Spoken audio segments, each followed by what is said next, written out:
ब्रह्मसूत्रम। ब्रह्मसूत्र ग्रंथ में page number 151 और 151 पेज के ऊपर से 9 नंबर की पंक्ति है। भाष्य। उद्गीते प्रस्तोतर्या देवता प्रस्तावम अन्वायत्ता इति उपक्रम्य श्रूयते। बराबर है। तो अधिकरण चल रहा है प्राणाधिकरण।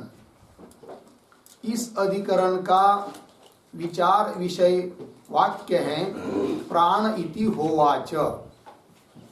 तो इस वाक्य का श्रुति वाक्य का विचार इस अधिकरण में हो रहा है। तो प्राण इति होवाच इस वाक्य में आया हुआ जो प्राण शब्द है उसका क्या अर्थ है, ये प्रश्न है। तो पूर्व पक्षी तो कहता है कि इस प्राण शब्द का अर्थ वायु विकार अर्थात पंच प्राण जिसको कहते वही अर्थ होना चाहिए, किंतु उसका खंडन करके सिद्धांती सिद्ध करेंगे कि प्राण शब्द का अर्थ परमात्मा ही है। तो बोलेंगे क्यों? तो हेतु दिया जाएगा तल्लिंगात, क्योंकि सूत्र में पद आया है अतएव। अतएव से पीछे से शब्द आएगा तल्लिंगात, अर्थात ब्रह्म के ज्ञापक जो चिन्ह हैं वे सब यहाँ पर प्राण में भी बताया जा रहे हैं। अतः प्राण शब्द का अर्थ ब्रह्म ही है, ये कहेंगे। तो देखिए भाष्य में तो विउद्गीते मिला इत्यादि के ऊपर लिखिए विचार विषय। विचार विषय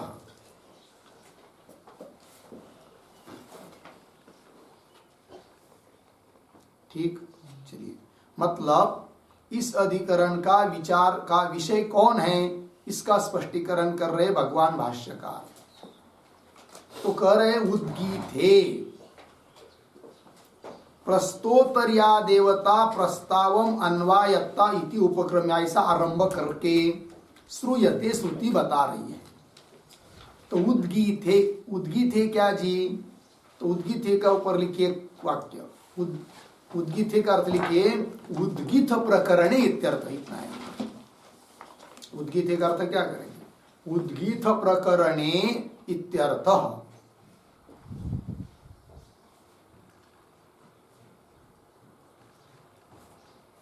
उद्गीत प्रकरणे इत्यर्थ। छांदोग्य उपनिषद में उद्गीत प्रकरण में आरंभ किया है। कौन श्रुति है वो?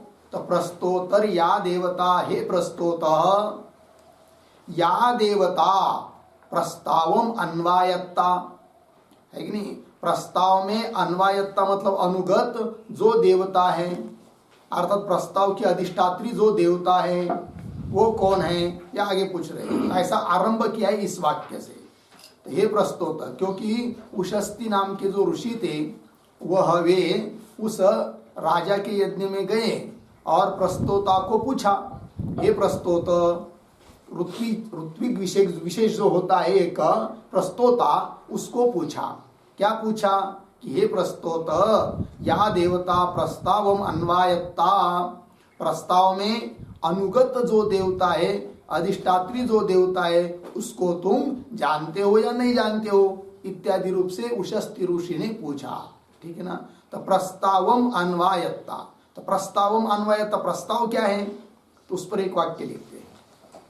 प्रस्तावम बराबर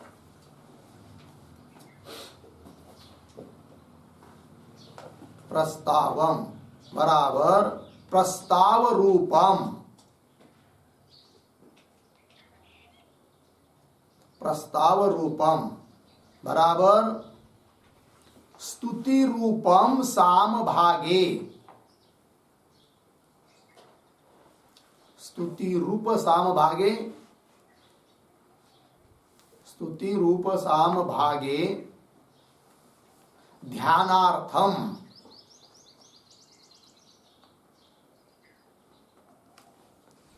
अन्वायत्ता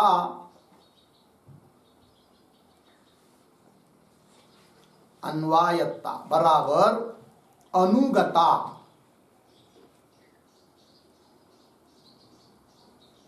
अनुगता अस्ति इत्यर्थ। ठीक, देखिए भाई, तो प्रस्ताव में, प्रस्ताव क्या है, तो स्तुति रूप साम भाग,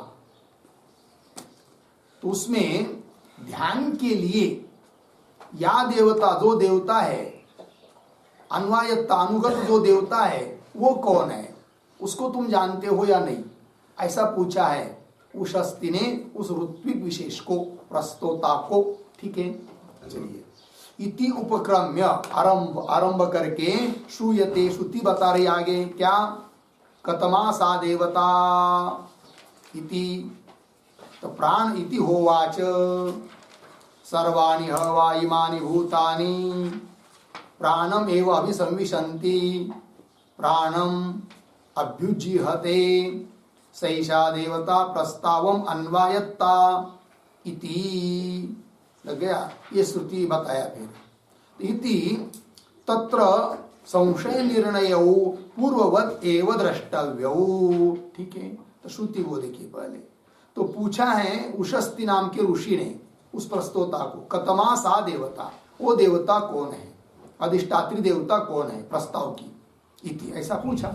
और यदि तुम उस अधिष्ठात्री देवता को न जाने बिना ही मेरे सामने प्रस्तवन करोगे, स्तुति करोगे, उसका पाठ करोगे, तो तुम्हारा सिर गिर जाएगा, ऐसा उशस्ति ने कहा, जो कि बहुत बड़े विद्वान थे। तो इस बात को सुनने पर वो घबरा गया। कौन, ऋत्विज जो प्रस्तोता है। तो फिर उन्होंने क्या पूछा, महाराज जी आप ही बता दीजिए कि कौन इस प्रस्ताव की अधिष्ठात्री देवता है करके। तब जाकर उशस्ति ऋषि ने बताया, उत्तर दिया क्या, ठीक है तुमको पता नहीं था, हम बताते, तो कौन है वो देवता, तो कह दिया प्राण इति होवाच, ह उवाच, तो प्राण ही वो देवता है, ऐसा बताया। किसने, उशस्ति ऋषि ने।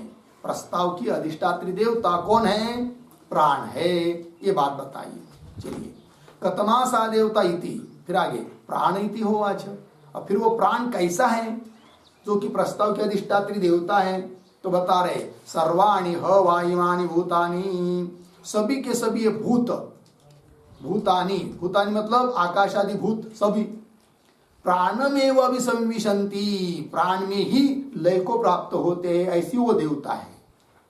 और इतना ही नहीं, प्राणम अभ्युज्जीहते, प्राण से प्रादुर्भूत होते सभी भूत और प्राण में लीन होते, ऐसा जो प्राण, वही वो देवता है प्रस्ताव की अधिष्ठात्री देवता। तो ब्रह्म के जो लिंग है, अर्थात ब्रह्म की जो ज्ञापक चिन्ह है कि ब्रह्म में ही सब भूत लय होते हैं, ब्रह्म से उत्पन्न होते हैं, सब जगह बताया जाता है। और वही बात यहाँ पर बताई जा रही है कि प्राण में ही सभी भूतों का लय होता है और प्राण से ही उत्पन्न होते हैं, अर्थात ब्रह्म का जो चिन्ह है, ज्ञापक बात जो है, ब्रह्म का बोध कराने के लिए जो प्रक्रिया है, वो यहाँ पर भी बताइए। इसका मतलब यहाँ पर भले प्राण शब्द का उल्लेख हो, किंतु उस प्राण शब्द का अर्थ ब्रह्म ही है, तल्लिंगात, पीछे गया ना तल्लिंगात, ये कहना है। तो देखिए भाई, सर्वाणि हवा इमानि भूतानि प्राणमेव अभिसंविशन्ति, अभिसंविशन्ति का मतलब क्या है, उसका अर्थ लिखिए। उसका अर्थ लय है, किंतु लिखिए थोड़ा सा, अभिसंविशन्ति, प्राणम अभिलक्ष्य,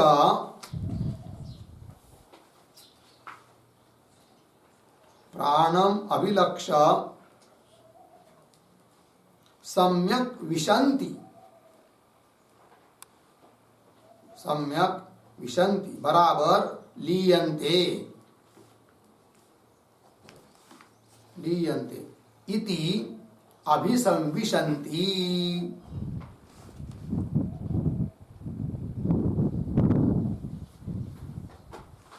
अभिसंविशन्ति।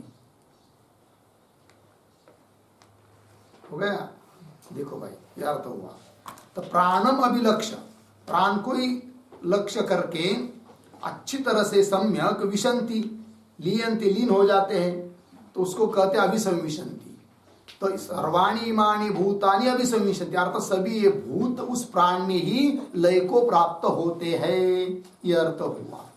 फिर आगे प्राणम अभ्युजीहते, तो अभ्युजीहते का क्या अर्थ है जय जी? तो उसका भी अर्थ लिखिए, प्राणम अभिलक्ष्य, प्राणम अभिलक्ष्य उज्जीहते, उज्जीहते बराबर उत्पद्यन्ते, उत्पद्यन्ते इति अभ्युज्जीहते।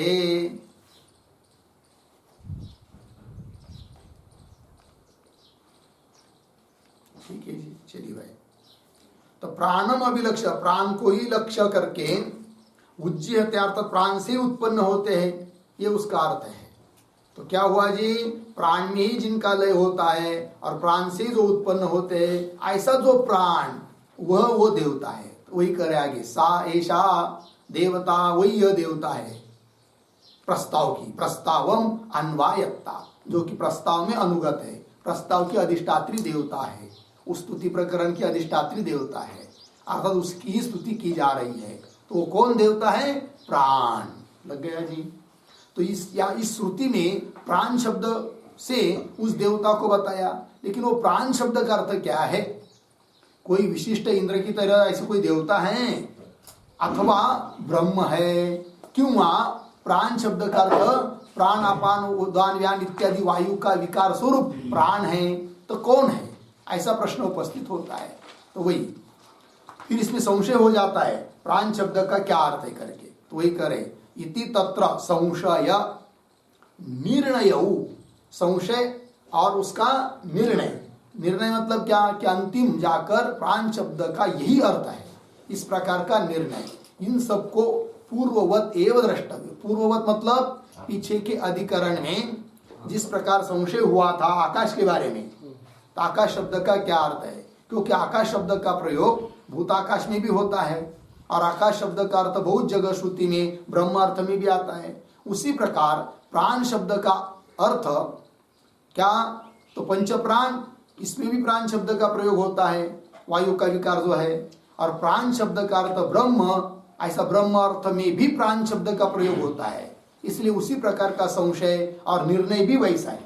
निर्णय मतलब जैसे पीछे आकाश शब्द का अर्थ ब्रह्म ही है ऐसा सिद्ध किया, उसी प्रकार यहाँ पर भी प्राण शब्द का अर्थ ब्रह्म ही है, ये निर्णय उसकी तरह ही है।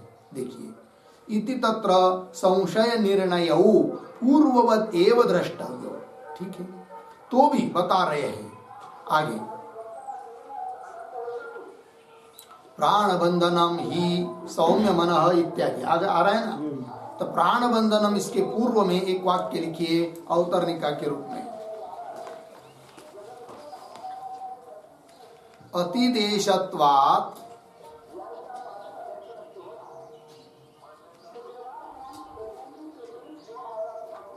अतिदेशत्वात् पूर्ववत, पूर्ववत संशयादि द्रष्टव्यम, संशयादि द्रष्टव्यम इति उक्तम, इति उक्तम विवृणोति, विवृणोति प्राणेति।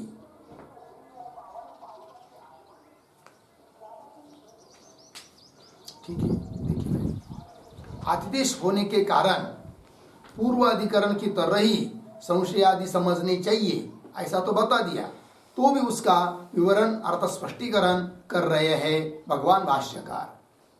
तो श्रुति है प्राण बंधनम ही सौम्य मनः, हे सौम्य मनः प्राण बंधनम ही। तो किस लिए दिए रहे ये श्रुति यहाँ पर, और आगे वाली भी प्राण से प्राण इत्यादि। तो प्राण शब्द का प्रयोग ब्रह्म में भी होता है, इस बात को दिखाने के लिए इन श्रुतियों का उल्लेख है। और लोक व्यवहार में प्राण शब्द से पंच प्राण को समझते हैं, अतः प्राण शब्द के दो अर्थ हुए, तो यहाँ कौन अर्थ है? तो संशय हुआ कि नहीं, इस बात को दिखाने के लिए श्रुतियां आ रही है। तो प्राण बंधनम ही सौम्य मन, क्या अर्थ है उसका? तो उस श्रुति का अर्थ लिखिए। मन उपाधिक जीव,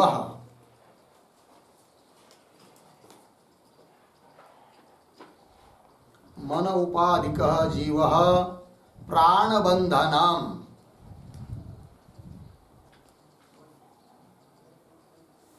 प्राणबंधनम बराबर प्राणेन,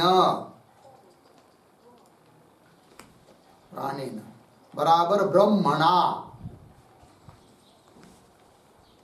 ब्रह्मणा बध्यते, बध्यते बराबर सुषुप्तौ एकी भवति, सुषुप्तौ एकी भवति इत्यर्थः। पूर्ण विराम। अत्र ब्रह्म विषयः, ब्रह्म विषयः प्राण शब्दः दृश्यते,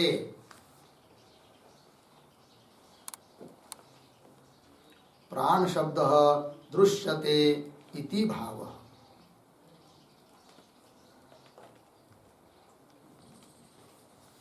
प्राण शब्द दृश्यते इति भाव। ठीक, अर्थ देखिए भाई। तो मन उपाधि का जीव, मन है उपाधि जिसकी, ऐसा जीव।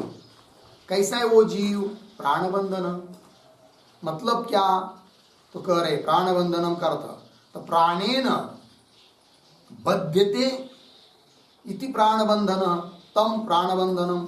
तो प्राणेन, प्राणेन कर्त कर दिया ब्रह्मणा, बध्यते, बध्यते कर्त कर दिया सुषुप्तौ एकी भवति, अर्थात ब्रह्म में ही एक, ब्रह्म के साथ एकरूप हो जाता है। कौन? जीव।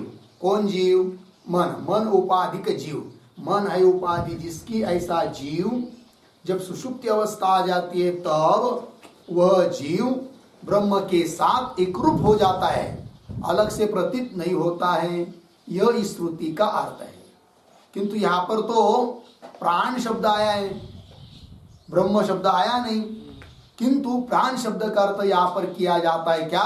ब्रह्म। कहने का तात्पर्य इस श्रुति में प्राण शब्द का प्रयोग ब्रह्म अर्थ में हुआ है, अर्थात श्रुति में बहुत जगह प्राण शब्द का प्रयोग ब्रह्म अर्थ में होता हुआ दिखाई देता है। लगा इतना? तो चलिए, तो प्राण बंधनम ही सौम्य मन, एक हुआ। दूसरी श्रुति प्राणस्य प्राणम, ये बृहदारण्यक की श्रुति है। वो आत्मा ब्रह्म कैसा है भाई? वो प्राण का भी प्राण है। ठीक है ना? तो प्राणस्य षष्ट्यंत है प्राणम, आगे वाला प्रथमांत है, तो या भेद अर्थ में षष्टी है, तो प्राण का भी प्राण है। अर्थात पहले प्राण शब्द से तो वायु विकार प्राण होगा, और उसका भी प्राण है, प्रेरक है। ऐसा कौन? ब्रह्म तत्व है। तो द्वितीय प्राण शब्द का अर्थ होता है परमात्मा, ब्रह्म। ये किस लिए दे रहे यहाँ पर? इस बात के लिए कि ब्रह्म में भी प्राण शब्द का प्रयोग श्रुति में देखने को मिलता है। ठीक है, वही करे प्राणस्य प्राणम, इसका भी अर्थ लिखिए। प्राणस्य बराबर वायु हो,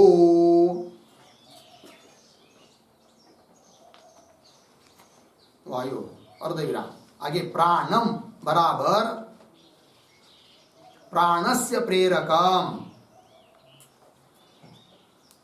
प्राणस्य प्रेरकम अर्धविराम, सत्ता स्फूर्ति प्रदम, सत्ता स्फूर्ति प्रदम, आत्मानं, आत्मानं ये विदुः, आत्मानं ये विदुः अर्धविराम, ते ब्रह्मविदः इत्यर्थः।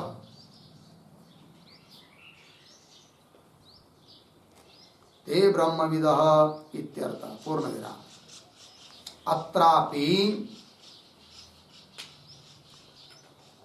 अत्रापि द्वितीय प्राण शब्दः, द्वितीय प्राण शब्दः ब्रह्मवाचकः इत्यर्थः। ब्रह्मवाचकः इत्यर्थः। ठीक, चलिए भाई। तो प्राणस्य अर्थात वायु, वायु विकार प्राण, उसका भी वो प्राण है, अर्थात प्राण का प्रेरक है, प्राण को सत्ता स्फूर्ति देने वाला है। ऐसा कौन? वही आत्मा है, वही ब्रह्म है। और उसको ये विदु जो लोग जानते हैं वे ब्रह्मविद है, ऐसा कहा गया है। तो कहने का भाव क्या? तो इस वाक्य में आया हुआ द्वितीय प्रथमांत, जो द्वितीय मतलब प्राणम, प्राणस्य प्राणम, दूसरा शब्द प्राण शब्द जो कि प्रथमांत है, उसका अर्थ क्या है? यहाँ पर ब्रह्म है। अर्थात ब्रह्म अर्थ में भी प्राण शब्द का प्रयोग श्रुति में देखने को मिलता है। इस बात को स्पष्ट करने के लिए ये दो उदाहरण दिए। प्राणस्य प्राणम इति, आगे इति च एवं आदौ, इति च एवं आदौ इत्यादि श्रुतियों में ब्रह्म विषय प्राण शब्द दृश्यते। ब्रह्म विषय अर्थात ब्रह्म अर्थ में प्राण शब्द का प्रयोग देखने को मिलता है। लग गया? आगे वायु विकार हेतु प्रसिद्ध तरह लोक वेदयो हो। लग गया इतना? कैसा पढ़ेंगे इसको? वायु विकार हेतु लोक वेदयो हो प्रसिद्ध तरह। ठीक है ना? हाँ। तो क्या अर्थ हुआ? वायु विकार, वायु का विकार जो कौन? प्राण अपान समान उदान यान इत्यादि, इसमें तो लोक वेद, लोक में भी और वेद में भी प्रसिद्ध तरह, तो वाक्य पूरा हुआ है, लेकिन पूर्ण वाक्य पूरा बोध होने के लिए तो कैसा, क्या पढ़ेंगे? कौन शब्द चाहिए? और हाँ, पीछे से अनुवृत्ति, तो कैसा वाक्य पूरा हो जाता है? वायु विकार हेतु लोक वेदयो हो प्रसिद्ध तरह प्राण शब्द दृश्यते, है कि नहीं? तो वायु विकार में प्राण शब्द का प्रयोग प्रसिद्ध है, लोक में भी और वेद में भी। लग गई इतना? तो प्राण शब्द के दो अर्थ हो रहे, फिर वायु विकार भी अर्थ हो रहा है और ब्रह्म भी अर्थ हो रहा है। ठीक, आगे अतः यह प्राण शब्देन कतरस्य उपादान युक्त इति भवति संशय। ये हुआ भाई संशय। अतः मतलब क्या कि इस प्रकार दो अर्थों में प्राण शब्द का प्रयोग देखने को मिल रहा है, इसलिए अतः यह मतलब प्राण इति होवाच, ये जो इस अधिकरण का विचार विषय वाक्य, उस वाक्य में जो प्राण शब्द आया है उस प्राण शब्द का अर्थ कौन लेना चाहिए, ये संशय। अतः यह प्राण शब्देन कतरस्य, कतरस्य मतलब दोनों में से किसका, उपादानम ग्रहणम युक्तम, दोनों में से कौन अर्थ ग्रहण करे, अर्थात प्राण शब्द का अर्थ वायु विकार ये ले ले, या प्राण शब्द का अर्थ जो ब्रह्म होता है बहुत जगह उसको ले ले प्राण शब्द का अर्थ के रूप में, ये प्रश्न। प्राण शब्देन कतरस्य उपादान युक्तम इति भवति संशय, ये हुआ क्या? संशय। फिर आगे किम पुनः अत्र युक्तम, किंतु यहाँ पर पुनः किम युक्तम, कौन युक्ति युक्त रहेगा, कौन अर्थ लेना उचित रहेगा, ये प्रश्न। तब इस पर पूर्व पक्षी अब अपनी बात रख रहा है। तो आगे वायु विकारस्य, मिला पंक्ति, तो उसके ऊपर लिखिए पूर्व पक्ष।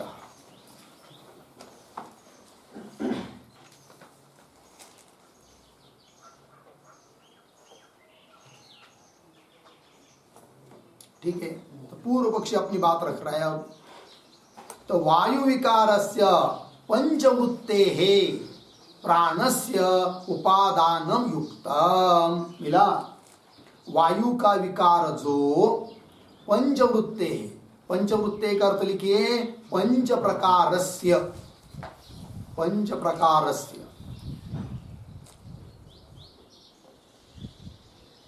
ठीक है, पंचवृत्ते मतलब पंच प्रकारस्य। अब देखिए वाक्य भाष्य में वायु विकारस्य पंचवृत्ते प्राणस्य, मतलब वायु का विकार जो 5 प्रकार का प्राण है, प्राणस्य उपादानम ग्रहणम युक्तम, उसका ग्रहण करना ही उचित है। अर्थात प्राण शब्द का अर्थ क्या? वायु का विकार। ऐसा बोल रहा है कौन? पूर्व पक्षी। क्यों बता रहा है? तत्र ही प्रसिद्धतर प्राण शब्द इति अवोचाम। ठीक है ना? तत्र तत्र तत्र प्राण प्रकरण, तत्र वायु विकारे, वायु का विकार में प्रसिद्धतर प्राण शब्द, प्राण शब्द अत्यंत प्रसिद्ध है। किसमें?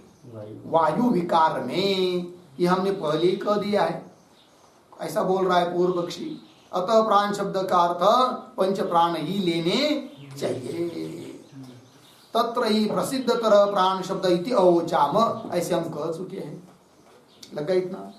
अब आगे ननु मिला, तो इस पर लिखिए ननु पूर्ववत इत्यादि जो पंक्ति आ रही है उस पर लिखिए सिद्धांतिनः आक्षेप।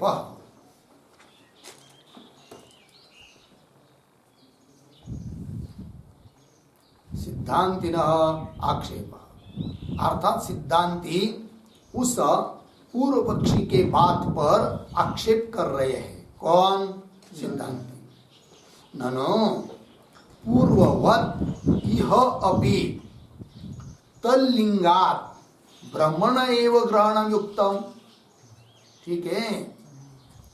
क्या कर रहे हैं कि पूर्ववत, पूर्ववत पूर्व अधिकरणवत, पूर्व में जो अधिकरण हुआ कि नहीं आकाश अधिकरण, उसकी तरह इह अपि, इह अपि अस्मिन् अधिकरणे अपि, है कि नहीं? अर्थात प्राण इति होवाच, इस श्रुति में भी क्या भाई? ननु पूर्ववत इह अपि तल्लिंगात्, तल्लिंगात्, तल्लिंगात् ब्रह्मलिंगात्। तत् शब्द का अर्थ क्या है? ब्रह्म करना है। तल्लिंगात् मतलब ब्रह्मलिंगात्। ब्रह्मण एव ग्रहणम युक्तम, ब्रह्म का ही ग्रहण करना युक्त है। ऐसा कौन बोल रहे हैं? सिद्धांती। क्योंकि ब्रह्म के जो लिंग है वो सब इसमें दिखाई दे रहे हैं। प्राण में भी क्या लिंग, क्या चिन्ह कि ब्रह्म में सभी भूतों का लय बताया गया है और ब्रह्म से ही सभी भूतों की उत्पत्ति बताई है। और उसी प्रकार यहाँ पर प्राण में सभी भूतों का लय बताया है और प्राण से ही सभी भूतों की उत्पत्ति बताई है। तो जो ब्रह्म में बात बताइए वो सब बात यहाँ प्राण शब्द में भी आ रही है। अतः ब्रह्म का लिंग, ब्रह्म का ज्ञापक चिन्ह यहाँ पर भी दिखने को मिल रहा है। अतः प्राण शब्द का अर्थ ब्रह्म ही करना चाहिए। कौन बोल रहे? सिद्धांती। लिखिए ननु पूर्ववत इह अपि तल्लिंगात् ब्रह्मण एव ग्रहणं युक्तम्। इह अपि वाक्य शेषे भूतानां संवेषण उद्गमनम पारमेश्वरम कर्म प्रतीयते। ठीक है कि नहीं?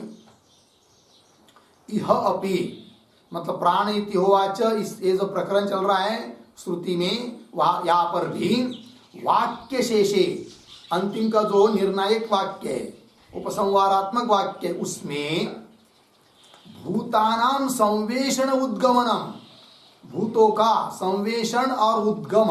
संवेषण और उद्गम मतलब क्या? संवेषण उद्गमनम, इसका अर्थ लिखिए लयम उत्पत्तिम च। संवेषण मतलब लय, सम्यक निवेश, लय, संवेषण।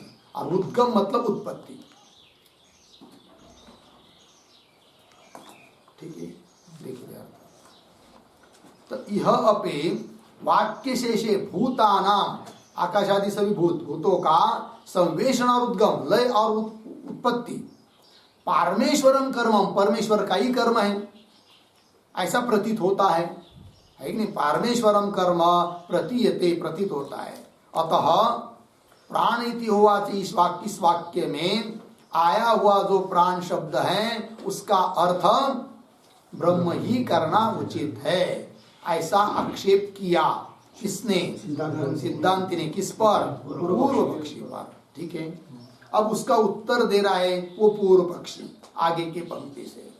न मुख्य अपि प्राणे मिला, तो न इत्यादि जो आया है ना उस पर लिखिए पूर्व पक्षस्य समाधान।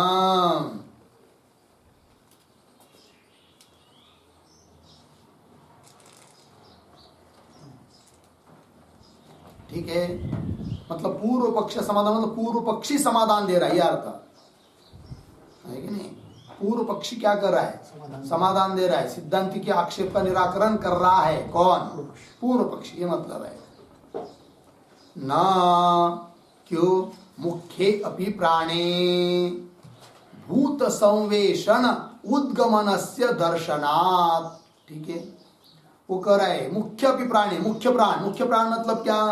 प्राण शब्द का अर्थ वायु विकार जो प्राण है वो मुख्य अर्थ है, ठीक है ना। तो मुख्य अर्थ जो है प्राण शब्द का, उसमें भी ये सब बात संभव है। कौन सी? भूतों का लय और भूतों की उत्पत्ति। हाँ, प्राण शब्द का जो मुख्य अर्थ है वायु का विकार पंच प्राण, उसमें भूतों की उत्पत्ति और भूतों का लय, उसमें यदि संभव ही नहीं होता तब तो हे सिद्धांती, तुम्हारे कहने के अनुसार प्राण शब्द का अर्थ ब्रह्म हम भी मान लेते, किंतु प्राण शब्द का मुख्य अर्थ जो वायु विकार प्राण है कि नहीं, उसमें भी भूतों का लय और भूतों की उत्पत्ति उससे भी हो सकती है।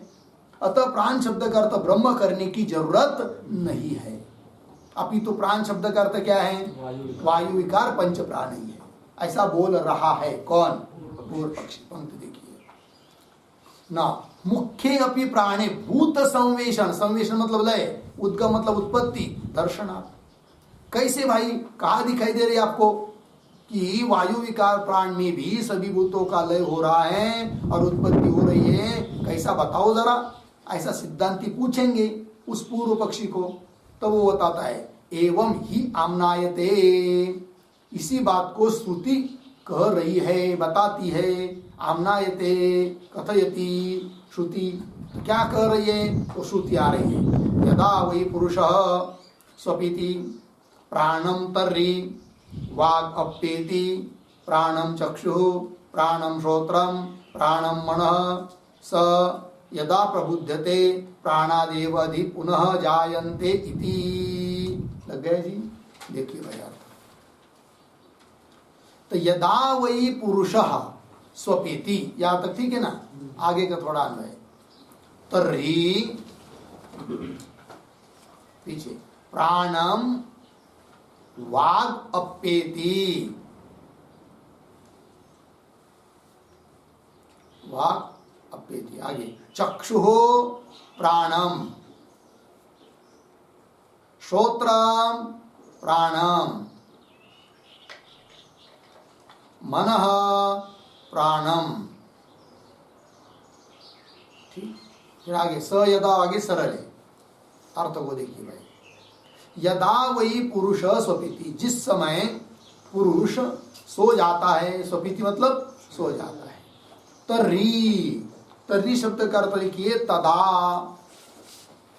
यदा आया ना, तो उसके अनुसार तर्हि का अर्थ यहाँ पर तदा, मतलब जिस समय पुरुष सोता है उस समय तदा क्या होता है?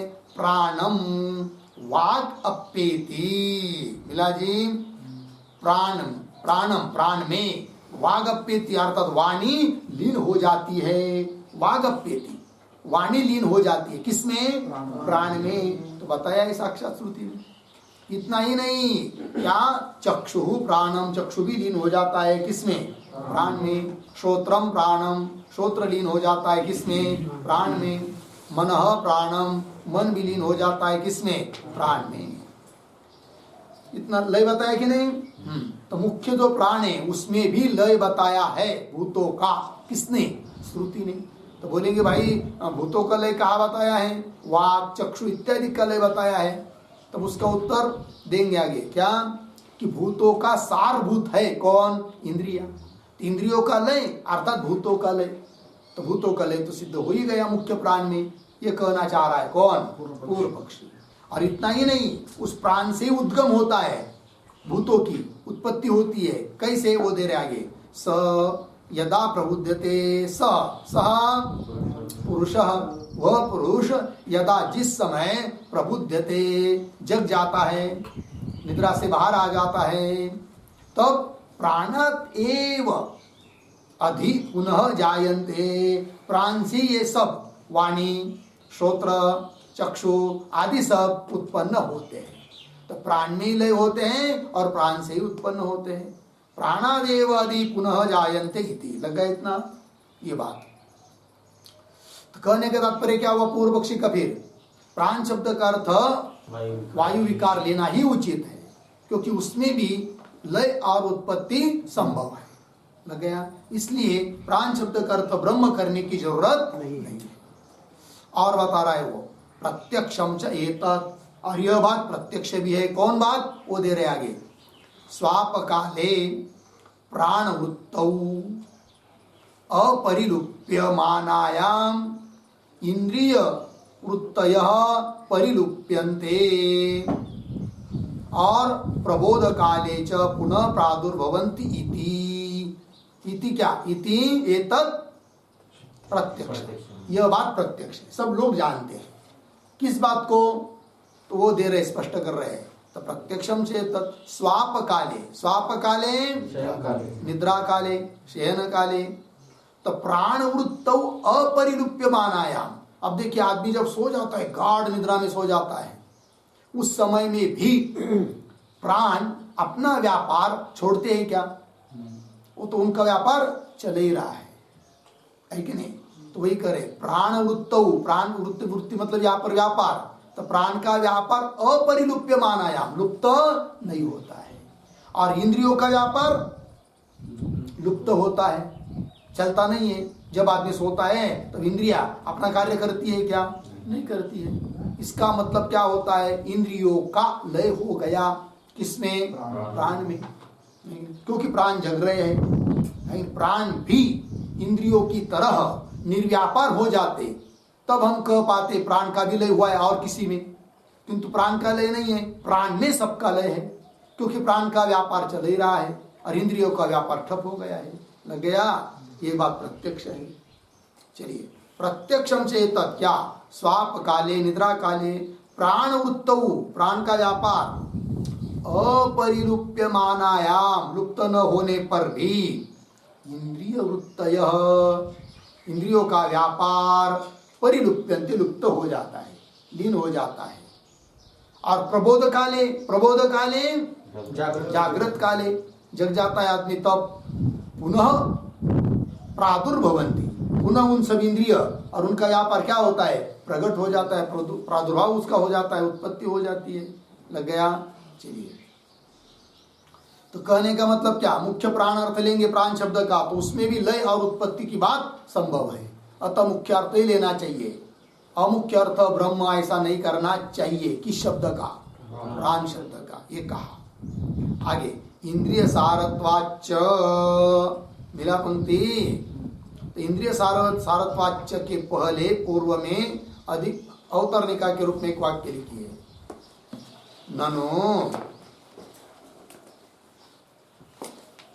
ननु अत्र इंद्रियाणां प्राणे, इंद्रियाणां प्राणे लयोदयौ श्रूयेते,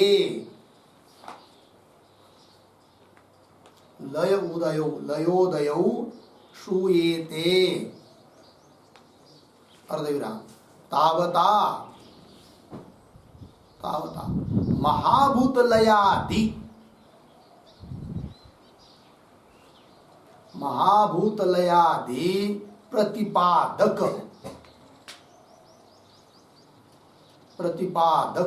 वाक्य शेषोपपत्ति,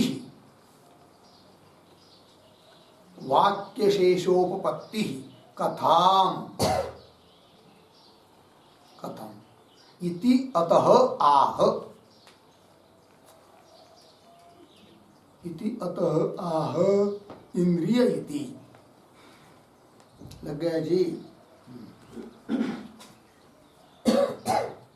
देखिए भैया, तो ननु पूर्व पक्षी शंका कर रहा है कि अत्र इंद्रियाणाम प्राणे लयोदौ, तो आप उस पूर्व पक्षी को पूछेगा कोई, क्या अरे भाई आपने जो उपपत्ति बताई क्या कि निद्रा काल में प्राण में सबका लय होता है, किंतु इंद्रियों का लय बताया है वहां पर, तो आकाश वायु अग्नि जल पृथ्वी भूतों का लय तो बताया नहीं है। जबकि श्रुति में सभी भूतों का लय कहा है। अतः प्राण में सभी भूतों का लय, उसकी उपपत्ति तो लग ही नहीं रही है। तो कैसा कह रहे हो आप क्या कि मुख्य प्राण अर्थ लेंगे तो भी उसमें सभी भूतों का लय और उससे उत्पत्ति ये संगत हो जाता है करके? इंद्रियों का लय हो रहा है, इंद्रिय की उत्पत्ति हो रही है जागृत काल में, वो तो सब भूतों का लय तो बताया नहीं आपने, वो कैसे फिर ये शंका करेगा कोई उस पूर्व पक्षी के विधान पर? लग गए जी पंक्ति लिखे नानो। अत्र इंद्रियाणाम, इंद्रियों का, प्राणे, प्राण में, लय उदय, लय और उदय श्रुति बता रही है, श्रूयेते तावता, उतने मात्र से महाभूत लय, लयादि प्रतिपादक, महाभूतों का, आकाश आदि पंच महाभूतों का लय आदि को बताने वाला जो वाक्य शेष है, निर्णायक वाक्य है, उसकी संगति कैसे लगाओगे? यदि प्राण शब्द का अर्थ आप वायु विकार अर्थ लेंगे, मुख्य प्राण ऐसा मुख्य अर्थ लेंगे तो ऐसा आक्षेप। तावता महाभूत लयादि प्रतिपादक वाक्य शेषोपपत्ति, उस शेष वाक्य की उपपत्ति कथम इति अतः, ऐसी कोई शंका करता है तो उसका उत्तर दे रहा है वो पूर्व पक्षी ही। क्या कर रहा है? इंद्रिय सारत्वाच्च भूतानाम अविरुद्ध मुख्ये प्राणे अपि भूत संवेशन उद्गमनवादी वाक्य शेष। मिल गया? वाक्य पूरा हुआ। थोड़ा अन्वय करेंगे। इंद्रिय सारत्वाच्च भूतानाम, आगे मुख्य भूतानाम हो ना, भूतानाम के बाद थोड़ा भूतानाम भूत संवेशन उद्गमनवादी वाक्य शेष, पीछे मुख्ये प्राणे अपि, मुख्ये प्राणे अपि, पीछे अविरुद्ध। ठीक है, देखो भाई, इंद्रिय सारत्वाच्च भूतानाम है कि नहीं? भूतों का सार है कौन? इंद्रिया। लग गए जी? तो भूतों का सार इंद्रिया होने के कारण इंद्रियों का लय होता है प्राण में, ये तो मान्य किया ना, बस फिर हो गया काम। क्योंकि इंद्रियों का लय हुआ अर्थात भूतों का लय हुआ, क्योंकि भूतों का सार है कौन? इंद्रिय। वही कह रहे हैं इंद्रिय सारत्वाच्च भूतानाम, इसलिए भूत संवेशन उद्गमनवादी वाक्य शेषा, भूत मतलब पंचमहाभूत, उसका संवेशन उद्गम लय और उत्पत्ति कथन करने वाला वाक्य शेष क्या पद है? भूत संवेशन उद्गमनवादी, वादी का अर्थ लिखिए प्रतिपादक।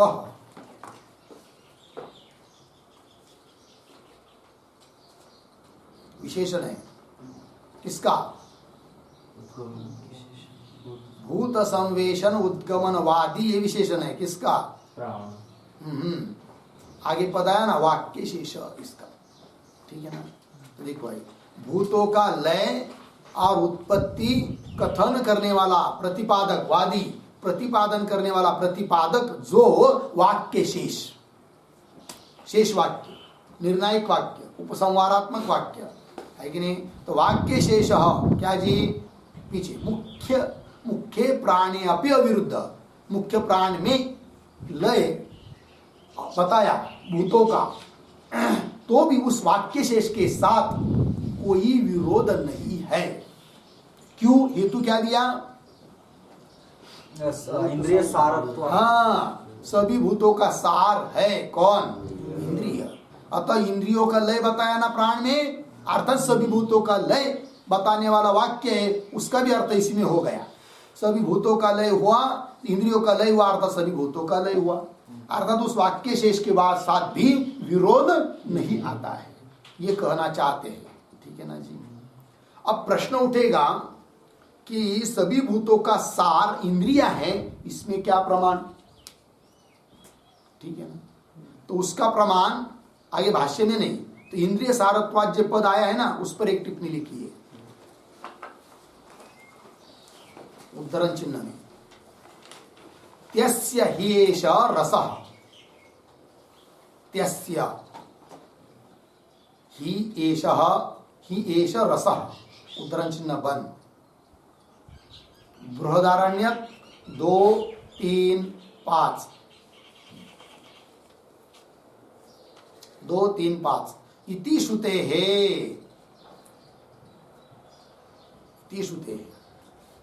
इंद्रियाणि लिंगात्म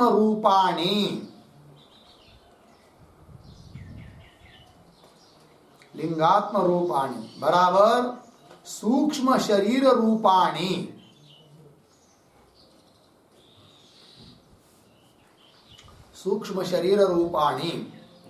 अपंचीकृत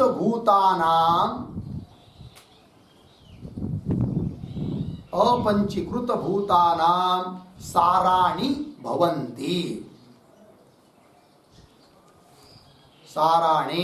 भवन्ति पूर्ण विराम। आगे तेषां लयादि उक्त्या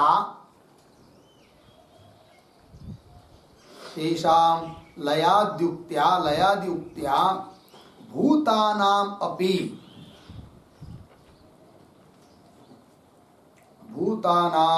अपि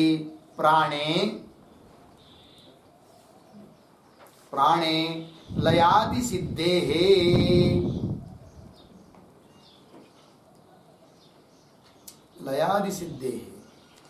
वाक्य शेषोपपत्ति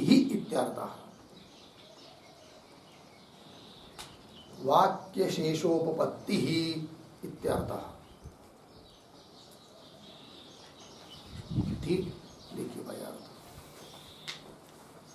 तो श्रुति है तस्य ही एष रस, उन भूतों का यह इंद्रिया क्या है? रस है, सार है, ऐसा श्रुति ने बताया। इति श्रुति, श्रुति के अनुसार इंद्रियाणि लिंगात्म रूपाणि, इंद्रिया जो कि लिंगात्म रूप है अर्थात सूक्ष्म शरीर रूप है, और वो क्या है? अपंचीकृत भूतानाम साराणि, क्योंकि अपंचीकृत पंचमहाभूतों से उत्पन्न हुए है कौन? इंद्रिया, अतः उनका वो सार है, साराणि भवन्ति। अतः तेषाम लयादि उक्त्या, उन इंद्रियों का, तेषाम इंद्रियाणाम लयादि उक्त्या, इंद्रियों का लय बताया ना प्राण में, तो उससे सिद्ध हो गया लय। तेषाम लयादि उक्त्या भूतानाम अपि, भूतों का भी, पंचमहाभूतों का भी प्राणे लयादि सिद्धे, प्राण में लय की सिद्धि हो जाती है, लेकिन इसलिए वाक्य शेष की भी उपपत्ति हो जाती है। कब?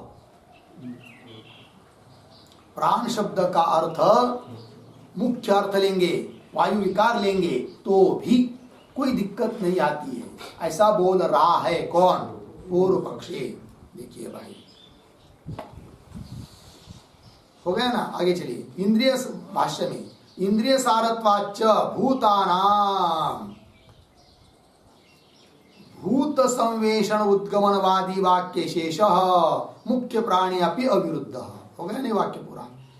भूताना इंद्रिय सारत्वाच्च भूतानाम अविरुद्धो मुख्य प्राणी अपि भूत संवेषण उद्गमनवादी वाक्य शेष। लग गया इतना? और बता रहा है अपि च, मतलब अभी तक क्या बताया उस पूर्व पक्षी ने कि प्राण शब्द का अर्थ वायु विकार लेने में कोई दिक्कत नहीं है, इस बात को बताया, क्योंकि उस मुख्य प्राण में भी भूतों का लय और उत्पत्ति संभव हो जाती है। वो अपने तरफ से उन्होंने बता दिया, स्पष्ट कर दिया।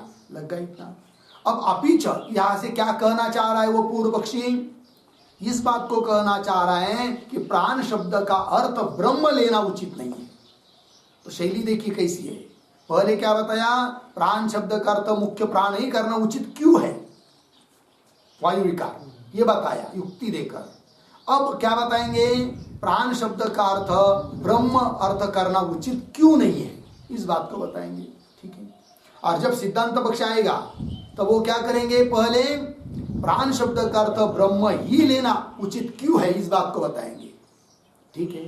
फिर पूर्व पक्ष ने जो आक्षेप किए हैं प्राण शब्द का अर्थ ब्रह्म लेने में क्या क्या दिक्कत है जो बताई है, उसका खंडन करते हैं सिद्धांत पक्ष में। लग गया? तो चलिए, अपीच मिला। तो अपीच के पूर्व में एक छोटा वाक्य अवतरणिका के रूप में, अब्रह्म सह पाठात च अब्रह्म सह पाठात च प्राणः न ब्रह्म प्राणः न ब्रह्म इति आह अपि च इति।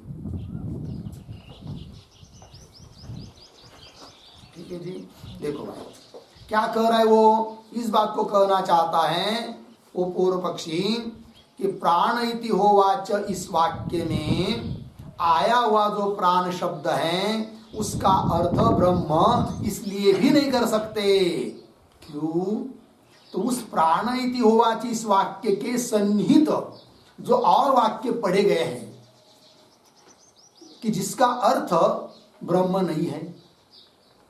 जैसे वाक्य आएगा आदित्य इति होवाच, अन्नम इति होवाच, उस उपनिषद में आएगा। तो अन्नम इति होवाच, अन्न ही अधिष्ठात्री देवता है, दूसरे किसी की बताया। आदित्य किसी के, दूसरे किसी के अधिष्ठात्री देवता बताया। तो जैसे वहां पर अन्न और आदित्य ब्रह्म नहीं है, अब्रह्म है, और उसके सन्निहित प्राण इति होवाच इसका पाठ हुआ है। अतः इस वाक्य में आया हुआ जो प्राण शब्द उसका अर्थ आप ब्रह्म नहीं कर सकते। लग गया कि नहीं? हाँ, वही कहना चाहता है। देखिए पंक्ति, अपि च, मिला पंक्ति, अपि च आदित्यो अन्नम च उद्गीत प्रतिहारयोः देवते प्रस्ताव देवतायाः प्राणस्य अनंतरम निर्दिश्येते। पूर्ण विराम। थोड़ा अन्वय करते वाक्य के शब्दों का, शुरू से देखिए। अपि च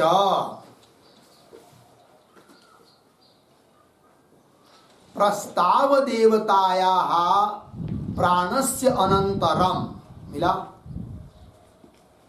प्रस्ताव देवतायाः प्राणस्य अनंतरम, पीछे आइए, उद्गीत प्रतिहारयोः देवते, उद्गीत प्रतिहारयोः देवते, पीछे, आदित्यो अन्नम च, आदित्यः अन्नम च, अंतिम का शब्द निर्दिश्येते। ठीक है जी, देखो भाई अर्थ। अपीच, और क्या भाई, तो प्रस्ताव देवताया प्राणस्य अनंतरम, प्रस्ताव की देवता कौन बताई? प्राण। उसको बताने के बाद वहां पर श्रुति में और दो का निर्देश हुआ है। लग गया जी? कौन दो का निर्देश हुआ है उसके बाद? तो कह रहे हैं उद्गीत प्रतिहारयोः देवते। उद्गीत की देवता कौन है? जैसे प्रस्ताव की देवता कौन है ऐसा पूछा तो उत्तर देना पड़ा क्या? प्राण। उसी प्रकार उद्गीत की देवता कौन है ऐसा पूछा, उसी प्रकार प्रतिहार की देवता कौन है ऐसा पूछा, तब उसका भी उत्तर दिया है क्या? तो उद्गीत प्रतिहारयोः देवते, उद्गीत और प्रतिहार की देवता बताई है। कौन कौन? आदित्य अन्नम च, आदित्य देवता है और अन्न देवता है, ये बताया। तो जैसे उद्गीत की देवता और प्रतिहार की देवता आदित्य और अन्न ये जैसे ब्रह्म नहीं है, उसी प्रकार प्रस्ताव की देवता जो कौन? प्राण, वह भी ब्रह्म नहीं है, ऐसा कहना चाह रहा है कौन? पूर्व पक्षी। मिला जी? तो आदित्यान्नम च निर्दिश्येते, निर्दिश्येते हुआ कि नहीं? फिर आगे आया है भाष्य में, न च तयो ब्रह्मत्वम अस्ति, तयो हो अन्न आदित्यो हो, अन्न आदित्य जैसे ब्रह्म नहीं, वैसा प्राण भी ब्रह्म नहीं, ये कहना चाह रहे हैं। ठीक है ना? किंतु उसके पहले अभी अभी जो वाक्य का अन्वय किया था ना, उसमें आया ना शब्द उद्गीत प्रतिहारयोः देवते, मिला? उस पर एक टिप्पणी लिखते हैं।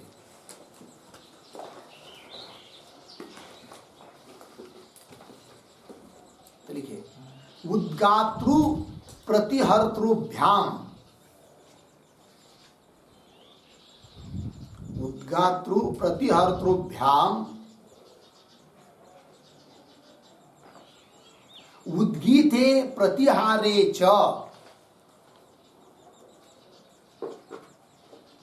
उद्गीते प्रतिहारे च का देवता, का देवता इति पृष्ठेन चाक्रायणेन,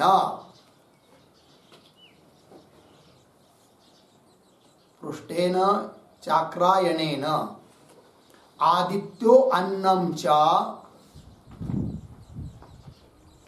आदित्योन्नं च निर्दिश्येते, निर्दिश्येते अर्धविराम, आगे उद्धरण चिन्ह में आदित्य इति होवाच,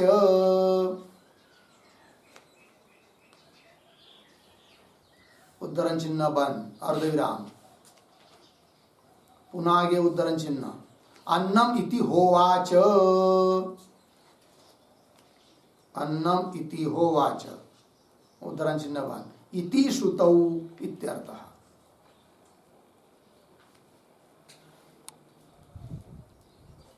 हो गया ना? देखिए भैया अर्थ, तो जैसे प्रस्ताव है एक प्रकरण विशेष, उस प्रकार उद्गीत भी एक प्रकरण है, प्रतिहार भी है, और जैसा प्रस्तोता ऋत्विज विशेष है, उसी प्रकार उद्गाता प्रतिहारता ये भी क्या है? ऋत्विक विशेष है। तो जैसे उशस्ती ने उनको पूछा था, उसको पूछा किसको? प्रस्ताव को, प्रस्तोता को, उसी प्रकार उद्गातृ, उद्गाता और प्रतिहारता उनको भी पूछा था उशस्ती ने। क्या पूछा था कि उस इस उद्गीत की देवता कौन है, प्रतिहार की देवता कौन है, किंतु वो तो नहीं बता पाए। फिर उस उद्गातृ और प्रतिहारता ने पूछा, महाराज जी आप ही बता दीजिए। तब उस चाक्रायन ने बताया, क्या बताया? आदित्य इति होवाच अन्नम इति होवाच, आदित्य यह देवता है और अन्न यह देवता है, किसकी? उद्गीत और उद्गीत की और प्रतिहार की, ये बताया। लग गया जी? तो पंक्ति देखिए टिप्पणी की, उद्गातृ प्रतिहर्तृभ्याम, उद्गाता और प्रतिहर्ता ये भी ऋतु की विशेष है, उनके द्वारा उद्गीते प्रतिहारे च का देवता, उद्गीत में देवता कौन है, प्रतिहार में देवता कौन है, का देवता इति पृष्ठे न चाक्रायन, ऐसा पूछा। फिर किसने? नहीं, हाँ, उद्गाता और प्रतिहारता ने जब पूछा उशस्ती को, क्या पूछा?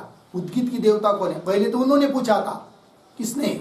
उशस्ती ने, कौन देवता है बताओ करके ना, और देवता को जाने बिना तुम बोल रहे हो, तुम्हारा सिर गिर जाएगा। तब घबरा गए।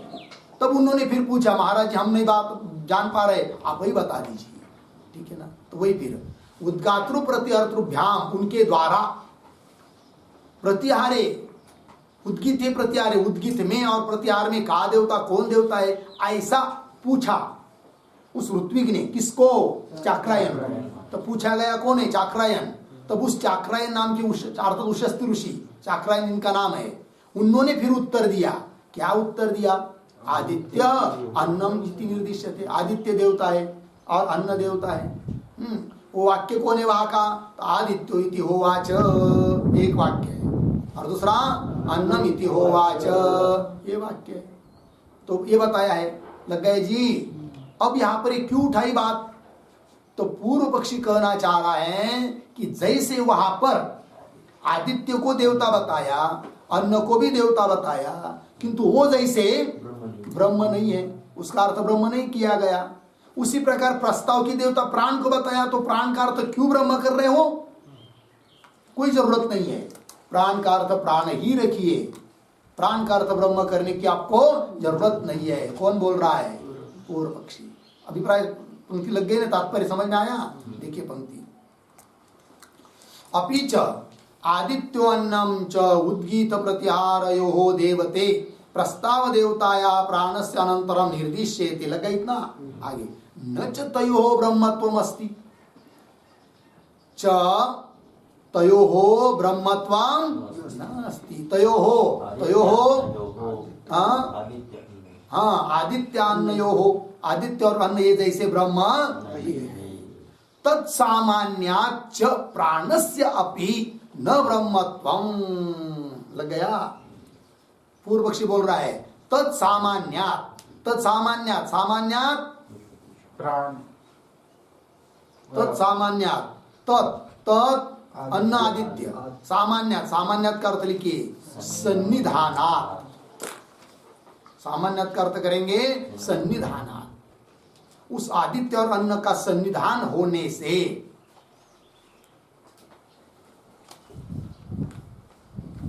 ठीक है जी। तत्सामान्याच्च प्राणस्य अपि न ब्रह्मत्वम, प्राण का शब्द का अर्थ भी ब्रह्म नहीं, प्राणस्य अपि न ब्रह्मत्वम इति एवं प्राप्ते, लग गया जी। ऐसा पूर्व पक्षी प्राप्त होने पर सूत्रकार आ, तो सूत्रकार उत्तर दे रहे हैं, लग गया जी। तो सूत्रकार उत्तर दे रहे किससे? सूत्र के माध्यम से। तो सूत्र का उच्चारण फिर अर्थ आदि देखते हैं। तो चलिए सूत्र, अत एव प्राणः, एक 23 नंबर का ये सूत्र है। तो चलिए इस सूत्र के बारे में थोड़ा लिख लेते हैं। तो लिखिए फिर, सूत्रावतरणम,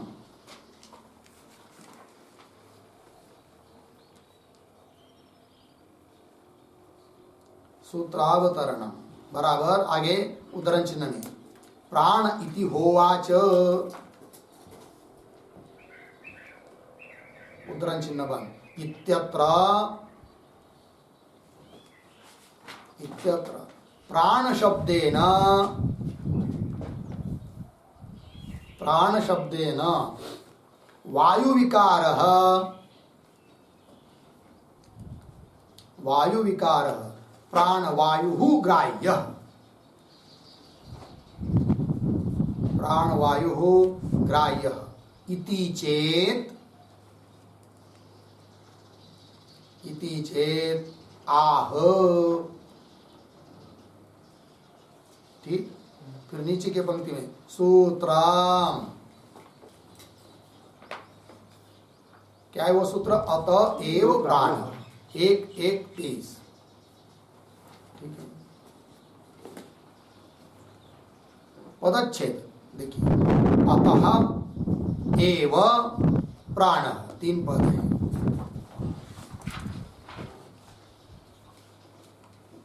अब पदों का अर्थ, पदार्थोक्ति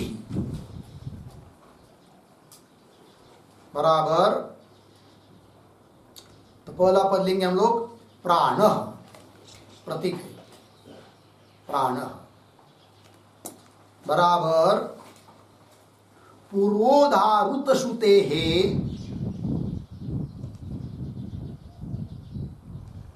पूर्वोधारुत श्रुते है अग्रे,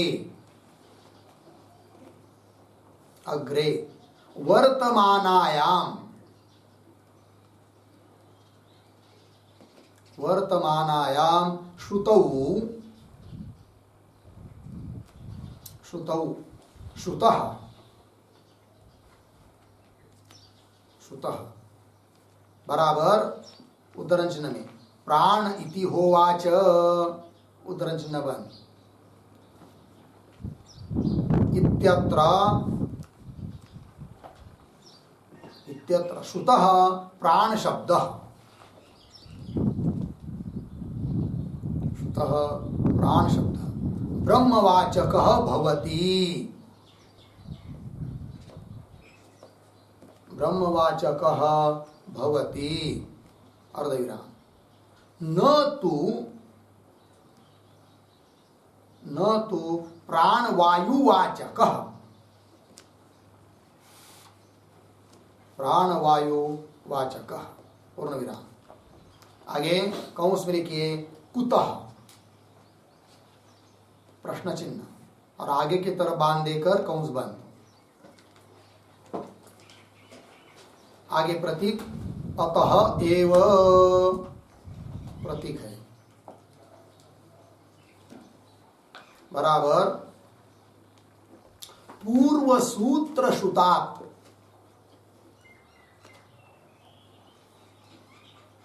पूर्व सूत्र श्रुतात् सर्वभूतोत्पत्ति लय सर्वभूतोत्पत्ति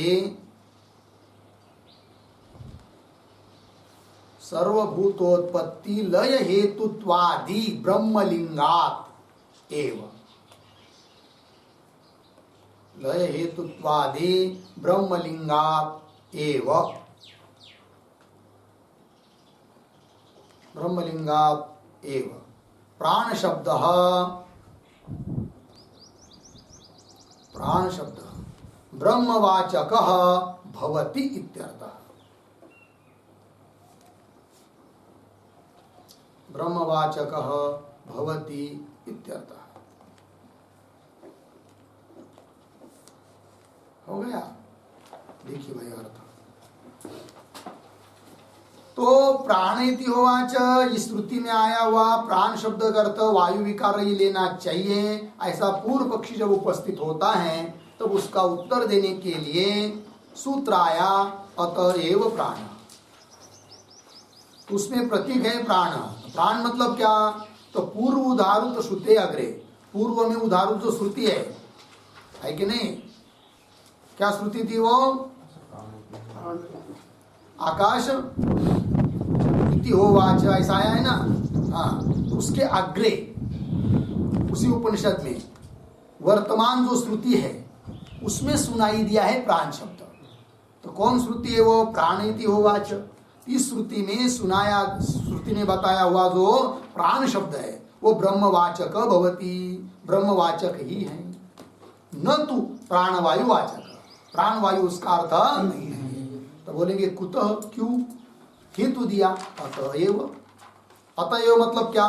वही पीछे से ले आएंगे तल्लिंगात एव। अतएव का अर्थ वही होगा क्या? तल्लिंगात एव, ब्रह्मलिंगात एव। उसी को स्पष्ट कर रहे हैं। पूर्व सूत्र श्रुता, पूर्व सूत्र में जो श्रुति ने बताया है ब्रह्म के लिंग कौन? तो लिख के दिया सर्वभूतोत्पत्ति लय हेतुत्वादि ब्रह्मलिंगात। सभी भूतों की उत्पत्ति और सभी भूतों का लय का कारण जो है वो ब्रह्म है, ये ब्रह्मलिंग है, ब्रह्म का ज्ञापक बात है। वही लिंग या प्राण में भी बताया है, तल्लिंगात बन गया है कि नहीं? तो सर्वभूतोत्पत्ति लय हेतुत्वादि ब्रह्मलिंगात एव। ब्रह्म का लिंग यहाँ प्राण में भी श्रुति बता रही है, इसलिए प्राण शब्द ब्रह्मवाचक भवति। प्राण शब्द का अर्थ क्या है? ब्रह्म ही है, ऐसा बताया सूत्रकार भगवान ने। ठीक है, चलिए हो गया ना? इति एवं प्राप्ते सूत्रकार आह अतएव प्राण इति। लग गया जी? तल्लिंगात इति पूर्व सूत्रे निर्दिष्टम। मिला? तल्लिंगात ऐसा पूर्व सूत्र में क्या है? निर्दिष्ट पद है, वही आ ले आना है। तो यहां पर जो पद आया ना अभी तल्लिंगात, उस पर लिखते एक वाक्य। देखिए तल्लिंगात बराबर ब्रह्मलिंगात। ब्रह्मलिंगात बराबर ब्रह्मण ज्ञापकम। ब्रह्मण ज्ञापकम बराबर चिन्हम अर्धविराम। तेन यथा आकाश शब्द ब्रह्मपरकः। आकाश शब्द ब्रह्मपरकः तथा प्राण शब्द अपि ब्रह्मपरक एव इत्यर्थः। ब्रह्मपरक एव इत्यर्थः। ठीक है, देखिए भाई अर्थ। तो ब्रह्मलिंगात तो ब्रह्मण ज्ञापकम, ब्रह्म का ज्ञापक द्योतक चिन्ह। तेन उससे जैसे आकाश शब्द ब्रह्मपरक है उस प्रकार प्राण शब्द भी ब्रह्मपरक है, ऐसा अर्थ लेना है। मिला जी भाष्य में? तल्लिंगात इति पूर्व सूत्रे निर्दिष्टम। हो गया? फिर आगे अतएव की व्याख्या करने जा रहे हैं, उसका विचार हम लोग कल करते हैं। नहीं तो एक पंक्ति पढ़ लीजिए आक्षेप तक। अतएव मिला पंक्ति, अतएव प्रतीक है भाई, अतएव का अर्थ कर रहे तल्लिंगात, अतएव प्रतीक है, सूत्र का पद है, उसका अर्थ कर दिया तल्लिंगात।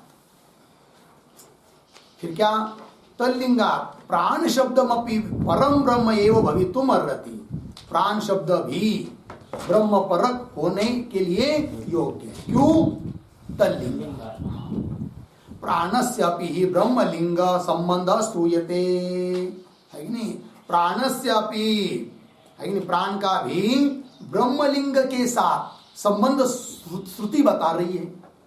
क्या, प्राणस्यापि प्राण का भी ब्रह्मलिंग संबंध, मतलब ब्रह्मलिंग के साथ संबंध, अर्थात ब्रह्म में जो लिंग है कि नहीं, ब्रह्म का द्योतक जो बात है कि नहीं, वो सब बात बता रही है श्रुति। किसमें, प्राण में।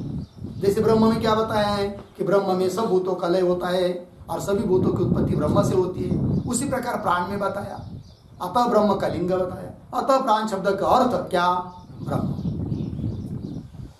ब्रह्मलिंग संबंध श्रूयते, क्या श्रुति, वो सर्वाणि हवा इमानि भूतानि, सभी ये भूत प्राणमेव अभिसमिशन्ति, प्राण में इन सभी भूतों का लय हो जाता है, प्राणम अभ्युज्जीहते, और प्राण से इन सभी भूतों की उत्पत्ति होती है, इति लगा। आगे,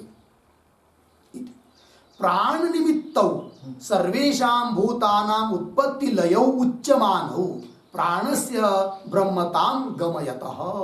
ठीक, इस पंक्ति का थोड़ा अन्वय, प्राण निमित्त यहां से लेकर गमयत तक ये जो पंक्ति पढ़ा अभी उसके शब्दों को देखिए, तो बीच में सर्वेषां भूतानां उत्पत्ति लयौ, पीछे प्राण निमित्तौ, आगे उच्चमानौ, आगे सरल है, प्राणस्य ब्रह्मतां गमयत। ठीक है, सर्वेषां भूतानां सभी भूतों की उत्पत्ति और लय प्राण निमित्त है, प्राण में ही है, ऐसा कहा, उच्च मानो, ऐसा कथित होने पर वो उच्च मानो है कि नहीं, वो क्या बताते फिर, प्राणस्य ब्रह्मतां गमयत, प्राण ही ब्रह्म है ऐसा वो द्योतित कर रहे हैं, क्योंकि प्राण में ही बताया है क्या, उत्पत्ति और लय। तो प्राण में बताए हुए जो भूतों की उत्पत्ति और लय, वे उत्पत्ति और लय किस बात को बता कर जा रहे हैं, तो प्राण ही ब्रह्म है इस बात को बता रहे हैं। कौन, उत्पत्ति और लय। तो प्राणस्य ब्रह्मतां गमयतः, बोधित करते, ज्ञापित करते हैं, लग गया। अब इस पर ननु से आगे आक्षेप कर रहा है कोई पूर्व पक्षी, उसका आक्षेप का स्वरूप और उसका उत्तर देना है, किंतु उसका विचार हम लोग कल करते हैं। ठीक है, ओम पूर्णमद पूर्णमिदं पूर्णात् पूर्णमुदच्यते पूर्णस्य पूर्णमादाय पूर्णमेवावशिष्यते। ओम शांति शांति शांति।